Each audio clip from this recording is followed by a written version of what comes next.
Hi, everybody. It's Miranda Bre, Integrative RN, and I'm here again today with an amazing speaker and a person who has changed her entire life, and we get to hear all about it. Her name's Elisha Lee, and she runs Eat to Live Daily on Facebook, Instagram, and that's also her domain name for her website. And Elisha, I'm just so excited to have you here today because I know that you have a story that is going to help a lot of people. So, could you just start out by telling us, like, what brought you to changing your lifestyle, like, from your childhood into adulthood? Because I think that you have a long history of dealing with food issues. So, I Yes. would love everybody to hear all about it. Well, hi guys, Miranda. Great job on this summit. I'm so excited to be part of this. I did grow up with eating disorders. I've talked about it before, but for those who don't know my story, I started kind of my first diet when I was about 11. I spent many years in front of a dance mirror. I was a performer. I did theater and dance, and there's something unnatural, I have to say, about being in front of a dance mirror during your childhood, because you're looking at yourself and there is no way to avoid the comparisons with other girls. And because of the way that my body was naturally more curvy, I put on weight easier than other girls seemed to that were my age. And it occurred to me kind of at a young age. And so I remember at 11, it was when I first started to diet. And at first it was like just cutting certain things out. But as I got into my teenage years, that basically morphed into full-blown starvation periods. Not healthy. We're not talking about fasting. We're talking about like, a box of Skittles and then for the next couple days, just trying not to eat. And so these starvation cycles, it's hard to maintain, obviously, because your body starts to go into its natural biological response to starvation, which is that you have these insatiable cravings. And so at one point it flipped from anorexia to bulimia. My parents had taken me into a psychologist, and I remember she said to me, if you continue with the binging, what will happen is she said, you have a little switch in your brain that tells you when you're full. And now that I know what she was talking about, because we have hormones that tell us when we're full. And when you are purging or starving, you go into survival mode. And so you no longer recognize when you're actually full. And that was actually what really scared me into stopping. So from this point on, the story gets a little bit emotional, because what ends up happening when you make a decision to stop throwing up is that you're hungry all the time, and you are eating, but you're not purging. And so what ends up happening inevitably for every bulimic is they go through a period of time where they're gaining weight. And so between my junior and senior year, I gained 30 pounds. Which actually put me at about the weight that I am now, actually a little less. But because I had gone for so long fitting into the size 1s and the size 0s, that this was kind of a devastating experience for me. And I had to really summon the courage to get back to school that fall. So my senior year, I have this sort of pivotal moment where I'm standing in front of my weightlifting class, which was a portable outside. And I recognize people I haven't seen since last school year. And it's mostly football players that are, in there lifting weights for PE. And it was just this very humiliating experience of kind of this group of guys recognizing how much weight I'd gained over the summer. They didn't keep it to themselves. And it was like they were almost kind of hackling me about my legs, because I was wearing shorts for PE, and they were hackling me about how big my legs were. Oh, so that I feel like everything kind of turned that year. And I had this epiphany that my friendship with certain guys, like they weren't actually even really that nice to me anymore, which made me kind of realize like maybe they were only talking to me because of the way I looked. I mean, obviously, because now I've gained all this weight and like it was just a really humiliating experience. So I ended up after that getting my hands on diet pills, and I did fen-phen for Oh my about gosh. yeah. So that lost all the weight again. So last night for a talk that I did, I actually had it written out. I had dance, starvation, bulimia, no longer bulimic, diet pills, yo-yo dieting. So I went from the diet pills finally to like an adulthood of yo-yo dieting. And the way that I explain it is that, look, the yo-yo diets, it's kind of the most socially acceptable way to have an eating disorder. And so I think a lot of people who yo-yo diet, maybe they don't identify as a disordered eater, but I think, in my opinion, that's what it is. Oh yeah. Now, here's what I discovered from doing Eat to Live.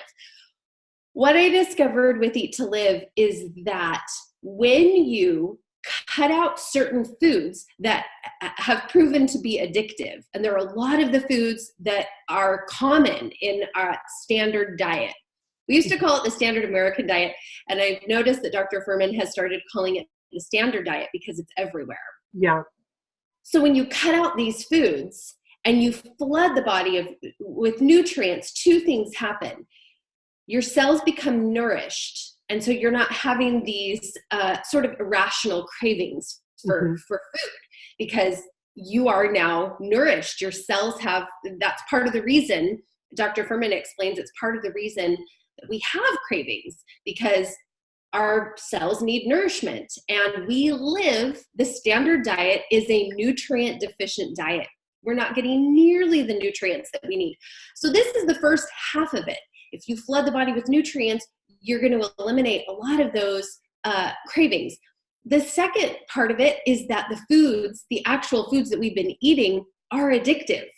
And so if you try to just get by, but still incorporating some of these addictive foods, it is just like trying to quit cigarettes by only smoking one cigarette a day. And so as a nurse, I'm sure you know, like when people try to go off of like a drug, like would you ever say to someone, could you cut back on your cocaine use? Yeah. You know what I'm saying? You wouldn't say that, no. I mean, sometimes relapsing can be part of the process, but just because, so you can't like shame yourself because you relapse, but at the same time, yeah, it's not like you're going, yeah, well, I'll just do it 2 to 3 times a week and it'll be okay. For sure. I'm glad you mentioned that. And actually, in closing for this chat that we're having, I want to talk about that sort of dance that goes on where sometimes relapsing is part of the process. So I think it's important to identify, because if you shame yourself for that, you're never going to get anywhere. Yep. But it's important from the get-go to set yourself up for success. And you can't stop smoking cigarettes by keeping a cigarette in your diet every single day. So if you want to lose the cravings, this is where this experience was key for me. For people who have eating disorders, losing that insatiable craving, that nonstop hunger, and getting to a point, I call it the breakthrough, where you begin to experience true hunger, which is different than feeling fatigued and kind of like you're just always wanting this and that and kind of grazing through the kitchen. That's not hunger. True hunger is something that you experience when your body is truly ready to eat. And the things that you crave with true hunger are not the cupcakes and things like that. But in order to get to that breakthrough, you really have to go, you really have to have a plan. That's what I call food rehab. You really have to have a plan that's going to get you there. So is it shameful to decide to incorporate little things here and there? No, there's no shame involved in it, but it's not the fast track to the breakthrough. So you kind of have to decide how you want to approach this. The reason that I love Eat to Live so much, because I know that you are talking to a lot of different people. There are lots of wonderful doctors out there with great information, great curriculum. Mm-hmm. Going plant-based doesn't always yield a weight loss. Mm. So this is important to know. The reason that I love Eat to Live so much, and actually what I even love more than Eat to Live, is Dr. Fuhrman's The End of Dieting, is that he brought that up too, actually. Yes. Yeah. He just told me that during one of his interviews too. And I said, oh, good. Because that's what I've been telling people. Yeah. I love The End of Dieting because it's very specific about the catabolic phase of digestion. Why not snacking is such an important component. What happens to your body during fasting periods. These are all part of the formula. And so if you were to just go plant-based, there is a strong likelihood that you might not lose weight if you are, eating a ton of nut butter all day long and doing a ton of breads and things like that, things that are plant-based. Yeah. But what Eat to Live focuses on is the nutrient density of the food. And so choosing foods that are high in nutrients, low in calories, and they take the guesswork, Dr. Fuhrman totally takes the guesswork out of it by giving you an actual prescription of what to eat during the day. How much grain, how many nuts, everything is laid out for you just exactly as you need it to be able to get to that breakthrough that we talked about so that you are no longer, connected ball and chain to food, because that is how food addiction feels. Mm-hmm. And that you can actually lose weight in the process. And yeah. I was just going to say, he has a ton of books. Like, he's written a lot of books. And so I'm just curious, because I have a lot of the Eat to Live ones and a lot of the cookbooks and some of them on audio. But do you know which book it is that he wrote that lays that out, the formula? I know he has like the 6-week plan and he has a lot of different things, but I don't know where that is, where he says this is how much nuts, or or are you talking about G-bombs, or I'm not sure which part. I wish I had put my book right here. So yes, G-bombs are an important component. It's kind of like phase 2. So phase 1, I would say, would be get your hands on the book Eat to Live, and the 6-week plan is written out in that book. It's a couple pounds of vegetables a day. Is really as much fruit as you want, but you want to at least have 4 or 5 pieces of fruit. You're not going to do more than a couple ounces of nuts. You're going to keep your starchy vegetables or your grain. You have to choose, to no more than a cup. And with this formula, and beans and lentils. Beans and lentils are a big part of the program. Through this process, you're totally reworking your microbiome so that it affects your cravings. It also affects the way that your body uptakes sugar and how quickly. So it actually affects the glycemic load of the foods that you're eating. So this diet is so wonderful because not only does it help you lose weight, but there are all these other things that are just side effects of the diet. Glowing skin, that's a side effect. Your skin's going to clear up. Your hair is going to grow in thicker. Your breathing is going to get better. A lot of people report allergies going away. There's so many incredible side effects to this diet, and losing your insatiable appetite is one of them. Yay. That sounds like a good benefit. Yeah, so this is, like I said, there's a lot of different plans that you can do, but this one is definitely my favorite. And I would say that when you're moving into the lifestyle, I have a few tips for kind of making this work, because I know it can be really overwhelming. People will hear these claims, they'll hear the promise, and they are convinced that this is something that they should do. They want to do it, but it's kind of like, where do you start? So you start with a 6-week plan. We have a lot of people in our community. We have a group on Facebook called the Eat to Live support group. I think this morning we had around 63,000 members. We actually have several groups on Facebook. Yes, but that group is a big group, 64,000 people in the group.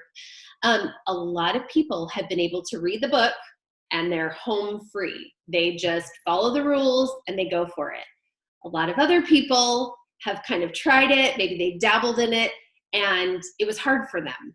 And so I'm going to give you a few tips for kind of getting started. Great. Do you want to go there next? Please, yes. Okay, so my first tip is that you order your book, and while you're waiting for your book to come in, click on YouTube and start watching Dr. Fuhrman's lectures. So search Dr. Fuhrman and search nutritionfacts.org. You're going to also find some great information from Dr. Esselstyn, Dr. Barnard. I'm sure you can help me out in naming doctors. Oh, yeah, Dr. Barnard, Dr. Grieger, there's so many. Yes. And this is going to give you like instant access to the information. So podcasts are great. YouTube is great. Another thing that you can do that's actually a great tip for getting your whole family on board with this lifestyle is go download Diet Fiction. It's a brand new documentary that just came out, and it has a lot of these experts in the film, and it really addresses what the problem is with why we can't lose weight, why people are yo-yo dieting. And it talks about a lot of this stuff with the addictive foods and whatnot. Forks Over Knives. Miranda, I'm sure you can help me think of some. Yeah, that's a classic. There's so many. I never really watched What the Health is one. I never really watched that one. And but I did watch Forks Over Knives. And Eating You Alive is another one. Yeah, there's so many right now. And honestly, I don't want to say one because, there are a few that just talk about vegan, but they're not really necessarily ones I agree with because I don't know which one it was, but there was one that it was like they were eating like frosting because it was vegan and they were like, it's totally okay. And I was like, okay, I don't. So be careful, out there in documentary land. But there are some really, really good ones. And I'm looking forward to the one that you just mentioned. Can you say the title again? Because Diet Fiction is the one that talks about, it talks about going plant-based specifically in regard to weight loss. And it talks about, the health issues that we're having as a result of our diets. And, but a lot of it is related to obesity. And so it's very, very specific to this topic. I think the one that you're talking about is Vegucated. Vegucated was the one that kind of pulled me more into the ethical vegan camp. But for sure, if you're doing this for health, I would definitely recommend Forks Over Knives. And Diet Fiction for sure. What the Health, Eating You Alive. Did I already say that one? Food Matters was my first. I love. And I even love Joe Cross and his juicing, because I love green juice. I think it's a lot of part of it. But then some of the fruit is controversial. So, everybody has to educate themselves. And that's what I honestly love about Dr. Fuhrman is because even though there's a few things he says that there are some people that disagree with, almost everything that is in any of his books it's very evidence-based. I mean, even the stuff he says that's controversial is evidence-based. That's what I was just there might be more counter evidence. If you dig, you'll find some counter evidence on like some of the stuff he says about oils or something. There's more people in disagreement about that, but it's not really like everybody is saying that you can't just have unlimited fats, just because it's okay that we need some. And so, he still isn't, it's still accurate, even though there's things that people want to argue about. Absolutely. And instead of worrying about what's correct and what's not correct, pick a program, delve into it, and see if it works for you. I really am behind Fuhrman because he is evidence-based. He is looking at the research. He's funding a lot of the research. That sounded wrong. Dr. Fuhrman has a Nutritarian women's health study. And there's no bias to it. They're looking at the response. It's, I believe, a longitudinal study. And so he's looking at the research. He makes his decisions and his recommendations based on research. And so that's that's what I'm sold. It's not so he can sell tomatoes at the grocery store. Exactly. Yeah. When I said he's funding the research, that can be a different thing. What I'm talking about is he's not just pulling the stuff out of his hat. His recommendations are based on research. And so this is great. Okay. So that's my first thing, is to get the books and to get this stuff playing. Get it playing in your home so your family members can hear. Listen to the podcast, listen to the YouTube videos, and then get your books and start taking notes. Order The End of Dieting and Eat to Live. Mm-hmm. Now, as far as actually going into the plan, this is where you have some different options. And I will tell you that sometimes it takes a few tries before you actually find what works for you and the thing that's going to be your sustainable solution to this transition. So one approach is the the first approach that I want to share with you is the recipe approach. This is the approach that I took coming into this lifestyle. And I mean, it's really not that sophisticated. You pick out a few recipes that sound good to you, and you go shopping for those recipes. You get them prepped and put in your kitchen, put in your fridge, and you're kind of just trying different recipes until you find what works for you. Mm-hmm. The pro to this is that if you're the kind of person who likes to just wing it, this can be a really successful program for you, or approach, not program, but approach. This can be a great approach if you don't like to even lay out what you're going to eat for the week. If you want to be able to just kind of choose as you go, you've got these few recipes that can work. The con to this approach is that you can end up throwing a lot of food away. So that's kind of what happened to me in the beginning. I was like, had all these recipes, and my ingredient list was just like, crazy long. And then I would go to the store, I would buy all this stuff, and I swear it was like 2 years later, I probably still have some of the stuff left over, that I've never used, all these different spices. So that can be the drawback, but the recipe approach does work for a lot of people. The second thing that you can do is you can go from just a whole food approach. Tim and Heather Kaufman talk about this, where they just buy whole foods and they're just eating the whole foods as they are. So you cook a potato, you take a bunch of veggies, you steam them, and like there's your dinner. With this approach, I would recommend using a checklist so that you know that you're not overdoing your grains and you're not overdoing your fats. I mean, you really have to make sure, because like I said before, you're not going to lose weight if you're doing like Ezekiel toast with peanut butter for every meal, Yeah. To be honest, is kind of how I did it when I first started, because I was nursing and I was like hungry all the time. And so, there are different things that work for different people. Okay. But the checklist that I'm referring to is you can make your own checklist, or we've got free checklists at eattolivedaily.com that are they are explicitly for the 6-week plan. So when you've eaten your grain, once you've eaten this, that, and you just check mark all the way down. With this whole food approach, like people ask me, do you have to be like, people will come to me and say, I don't cook. So do you have to be, I see all these like sophisticated recipes. Do I have to be in my kitchen cooking all the time to do this? And what I say is no, because this whole food approach, you actually don't have to cook. I will say you will probably need to prep your beans, although you could do canned beans. But with this whole food approach, you're basically taking things and isolating them. So you've got your pound of cooked vegetables, your pound of raw vegetables. It doesn't have to be a recipe. You can just water saute them. You've got your beans, and it's just your cup of beans. You're supposed to have a cup of beans during the day.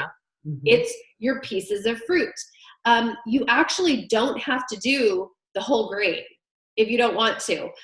You could work in. Some people stay gluten-free. I mean, he doesn't really talk about that, but there are people who are sensitive to gluten. So it's completely, I actually want to just enforce the fact that a lot of people for a lot of people, refined flour is a big one. So if it just says whole wheat, that doesn't mean it's a whole grain. When we're talking whole grains, we're talking about like buckwheat, and we're talking like a wild rice or a quinoa. Rice has been shown to have arsenic in it. So there are certain choices that can be better than others. But like I said, you actually don't have to do whole grain. You could work in like butternut squash. That would be a starchy vegetable, or potato. But yeah, absolutely. You can go down your checklist and just look in your fridge and take out the foods as they are. Prep your beans, because that's pretty much all you would have to have prepped for that. For me personally, this does sometimes work, but when I do this approach, I do like to have at least a topper or two prepped in my fridge, which means either a salad dressing or a hummus, something that makes getting the veggies down. To add some flavor in there too. Yeah, absolutely. Yeah. The third approach that you can use moving into this lifestyle is a meal plan, which is where you are told exactly what to eat. You're told, here's your list. These are tried and true recipes. They taste good. These are recipes that people like, they enjoy. Usually, hopefully, if you're getting a meal plan, they're proven recipes.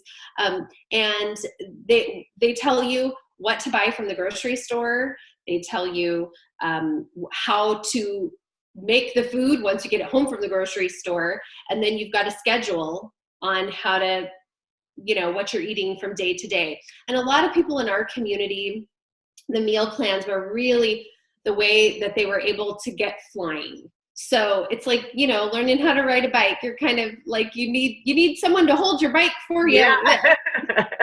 And that's what the meal plans do. They really kind of hold you while you get going. And then pretty soon you've got this whole plethora of recipes that you've tried and that you love, and you can kind of start using those as you plan your day. Like, hey, maybe I don't want a meal plan anymore. I already know that I love black bean fajitas, and I love the Andes salad, and I like having the best ever lentil soup in my fridge, and that's all I need, So those are the three approaches you kind of have to choose from.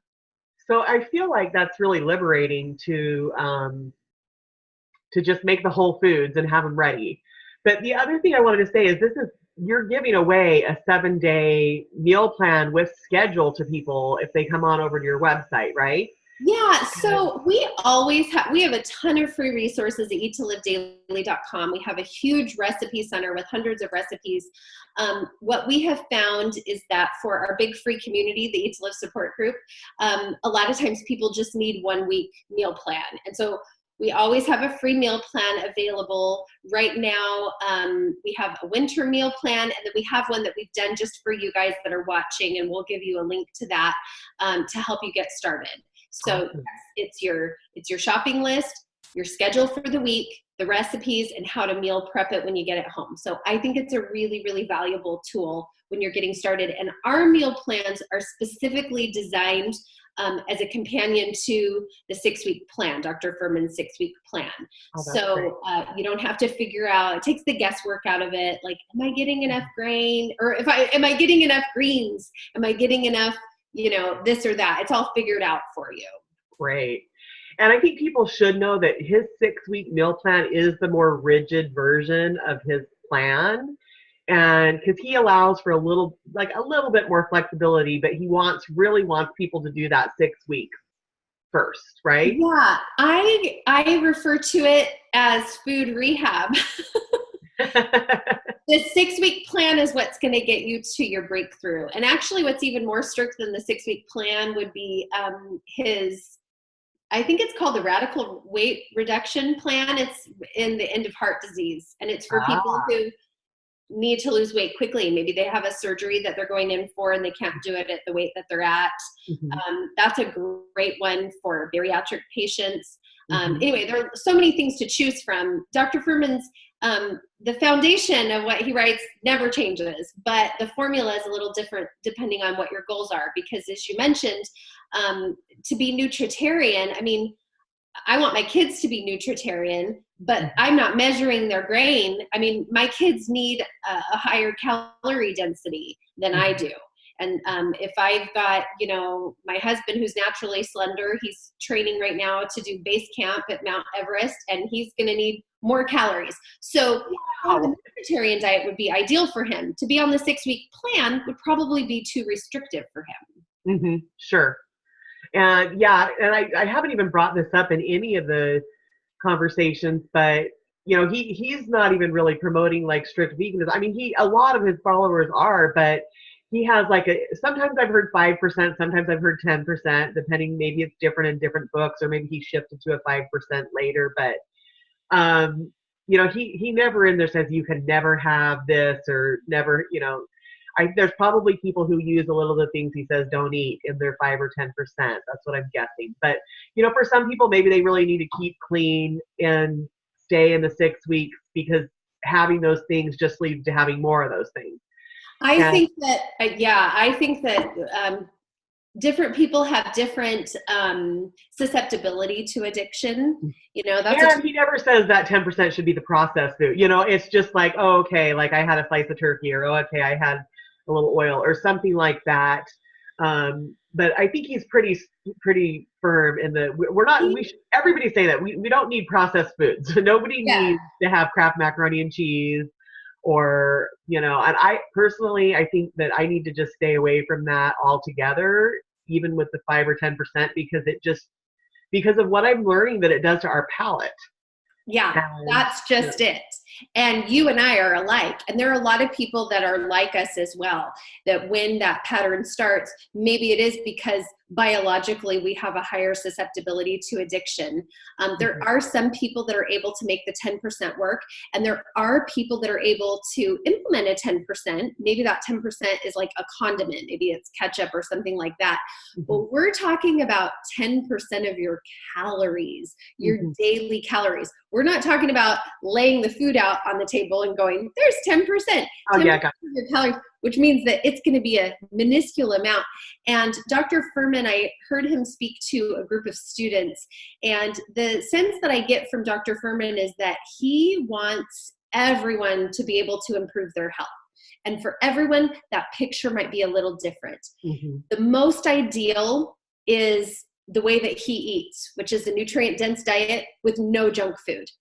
But in hearing him speak to these students, he talked to them about things like taking something like an old salad dressing that they used to love, and maybe they still do love, and starting to minimize the amount of dressing by adding a good compliant salad dressing with it, and sort of tapering off of things.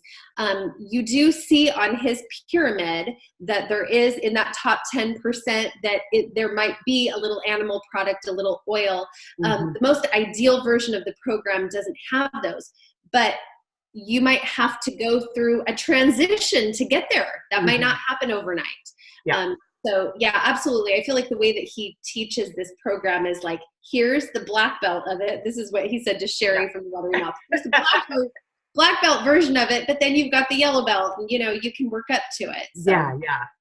Yeah. I feel like that gives a little bit of freedom that during transition and for some of those things. But I wanted to ask you, I mean, you're kind of already telling this as well, but when you talk about having the things prepped in the kitchen, and especially my mind keeps going to the whole food way, because it just sounds so simple compared to like all the recipes. I tend to get really overwhelmed with a lot of like recipe type meal planning. But with the whole foods, what are you flavoring? What are you seasoning with? And like, because it seems like you could take a bunch of those things and throw them together into like those Buddha bowls that people have been eating, and like the salad, but what do you have in your kitchen ready to go, and how are you seasoning it so it does have, a good flavor? This is an excellent question. The first thing that I would recommend is this concept that I have called toppers. I think that you will be more successful and more inclined to eat your veggies if you've got a good, compliant, Nutritarian topper in your refrigerator. The two of my favorites are the actual singular favorite for Eat to Live Daily. There's Phoebe, because I think I bumped the table and now she thinks someone's at the door. This is my Maltese. It's just this time it's not my dog, so it's all good, Elisha. Oh, good. We're all human. I warned Miranda before we started that this might happen. So the singular, sorry, I left you on a cliffhanger there. The singular most popular topper that we have in the Eat to Live Daily recipe database is the Killer Nutritarian peanut sauce. So here's one thing you can do. You can make a salad and you can put a little bit on top of your salad. But another great way to use it is, I mean, you can do the rice salad wraps. Those are really delicious. What do they call their, like the Vietnamese spring rolls? You can dip them in the peanut. Oh gosh. Oh yeah, those are so good. But the other thing that you can do is you can actually steam a basket of steamed vegetables and like broccoli, snap peas. Think about those like kind of Thai vegetables. And then you can just dip them in the sauce. That's really, really good. You could create a Buddha bowl where maybe you've got some raw veggies, some cooked veggies, maybe a little bit of brown or wild rice underneath. Maybe you sprinkle it with a few almonds. Maybe you put some black beans on top and you drizzle it with that peanut sauce. So that would be a great way to do that, that approach, the whole food approach. Hummus is another one. Hummus is great because if you have a really good hummus recipe, you can use it as a dip. You can use it on your Buddha bowls like we talked about, or you can actually dollop it onto your salad. I've done that. Well, have you done it with balsamic vinegar? Yes, I have this thing I make, and it's like salad greens, and then I can't remember the name, but they probably have some oil in them, but they used to have them at Costco. They're these, they're in the refrigerator, not the freezer. I think they were Dr. Prager's or something. They were these veggie burgers, but it was like mostly like shredded carrots and sunflower seeds, and I would grill those and then put that on top of the salad with hummus and balsamic, and I mean, it's actually amazing. Yes. Tell me what you do. Tell me what you do. Yes. So those are my two top suggestions. The other thing that I will do is on my way home from the gym, I have a Sprouts. So I'm really lucky that way. But a lot of grocery stores have a good salad bar. And that's another great way to get some toppers for your salad. I probably wouldn't try the salad dressings at a grocery store salad bar, but you can usually trust some of the sides that they have there. So like mine has garbanzo beans ready to go. Mine has a beet fennel salad. It's just beets and fennel. There's also like a roasted corn little medley. And to be honest, I wouldn't probably eat the whole thing on its own because it's pretty calorie dense. Doing like a bowl of roasted corn with other stuff. I mean, there might be small amounts of oil in there, but see, if you take that and you throw it into a salad with a pound of vegetables, then all you're doing is adding a dimension of flavor. There's so much bulk going in with it that if it has a little bit of oil, or if it's got a little bit of, you know, even if it's a calorie dense thing like a corn salad or a chutney or something like that, what you're getting is the flavor. While I'm on this note, I just want to tell our listeners that probably the biggest thing that you can take home is that eating a pound of raw vegetables every day and a pound of cooked vegetables every day is going to be a huge component with your weight loss. It's going to help you with your detox because it's going to, you know, you've got, when you start detoxing, you've got toxins that are coming out of your fat. And it can be very uncomfortable as those are in your bloodstream. You've got to get them into the toilet bowl. The best way to do that is to be eating in volume. You really want to eat in volume. So it would be a mistake to miss that component. So make sure that whatever plan you do, make sure you're getting a couple pounds of vegetables a day. I think AJ said that she does 7 pounds. Oh my gosh, did she? I know she's a rock star, but I really like the way that Dr. Fuhrman has his laid out, and 2 pounds of vegetables is doable. If you can do more than that, you're allowed to. But the last thing that I wanted to mention, and if you have any other questions, that's fine too, Miranda, but this lifestyle is like learning to play an instrument. When I was a little girl, I went in for piano lessons and I got fired by, I think at least 2 piano teachers because I played by ear. And piano teachers during the 80s didn't teach that. And so I just went through a couple piano teachers and I just thought that I'm just a failure because I can't read music. And I think there is something off with my visual processing, that reading music was just really tough for me and is still to this day. But as an adult, I have learned how to play the piano by ear. I have actually really worked on that skill. The reason that I mention it is because very often people will come into the lifestyle with a particular approach in mind, and maybe that approach doesn't work for them. And they begin to feel like maybe they're just not cut out for this. But what I want to tell you is that you need to figure out what works for you and practice that. Whatever you're drawn to is probably what's going to be most natural for you. And I will tell you, it might take a little practice and falling down before you're really able to do this fluently. And it is a lot like learning how to play an instrument. It takes daily practice and you're going to make mistakes. So you got to just keep going. Know that you're not a failure. If you're like, oh my gosh, maybe you like vegetables, but I don't like vegetables. Maybe I just don't like those foods.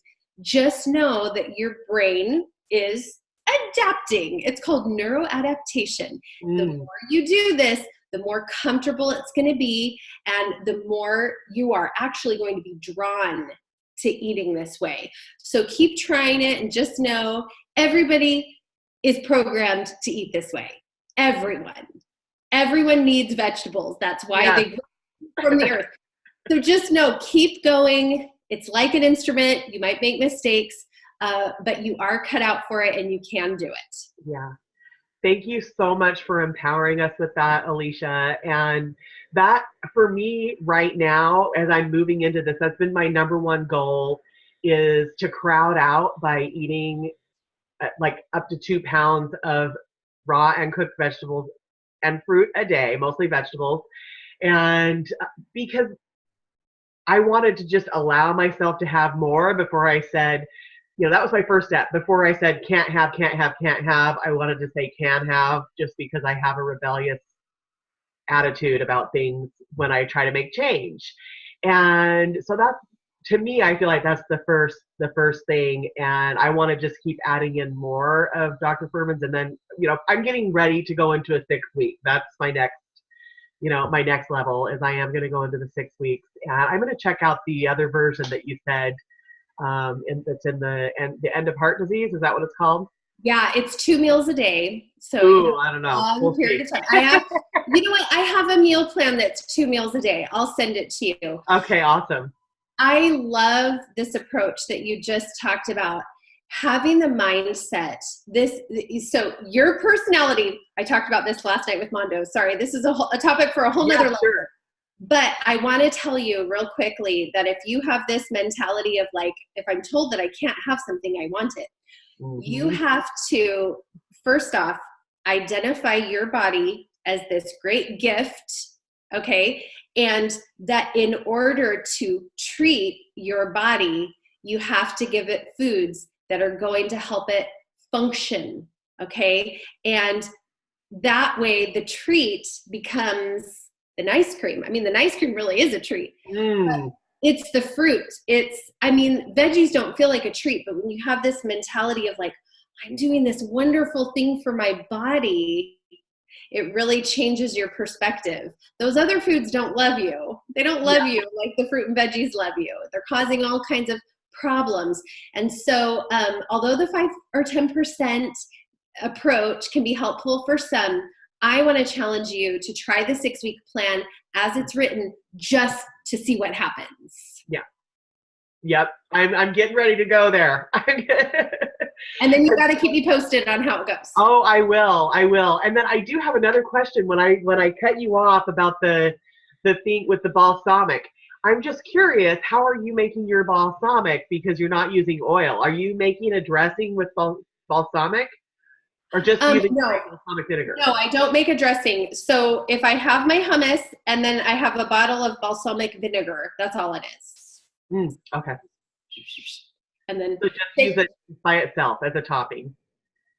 okay, so yeah, I mean, there's some balsamic vinaigrettes that are great. Dr. Fuhrman has a really, really great one on his site. I'm not good with walnuts, so I just take his balsamic vinaigrette and I substitute with pecans.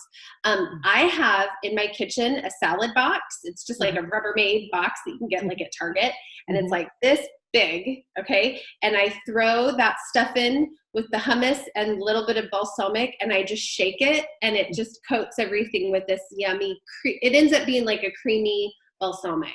That sounds good. Well, Elisha, thank you so much. I feel very empowered to do this after listening to you.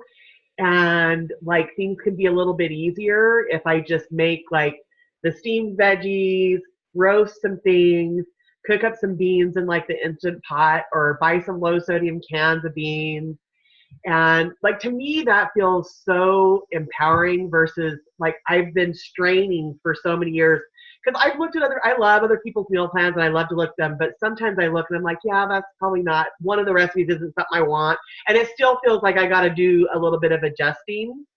And I feel like that approach, like I want to try that. I want to see how that works for me, along with like bringing in some of the recipes from the different meal plans to supplement all that. Absolutely. That would be like a hybrid approach where you have maybe like, I love this soup. I'm going to wing everything else, but I know I have that soup if I just need that soup. So I think that's a great approach. We've actually talked about doing a non-meal plan, which would be a shopping list with just a bunch of foods. Tell people what they can do with the foods, and then go. You can do it. I love that. Yes. I feel like I would personally love that. I think that'd be great. And I'm sure your meal plans are amazing too. And I can't wait to check out the recipes you have in there. And I'm sure everybody else is going to be looking forward to trying them as well. So thank you so much for coming on today, Elisha. And everybody go check out Elisha Lee on Eat to Live Daily, the Eat to Live support group. And grab the free meal plan, because that will help. Definitely. Your journey. Miranda, please keep me posted. I'm so proud of you, and I haven't known you for very long, but I am so passionate about people entering this journey, and I feel so honored to be on the journey with you in some way. So I want you to keep me posted on your progress. I will, definitely. Thank you so much, Elisha. Have a great day. Take care, Miranda. Bye-bye. You too. Bye-bye.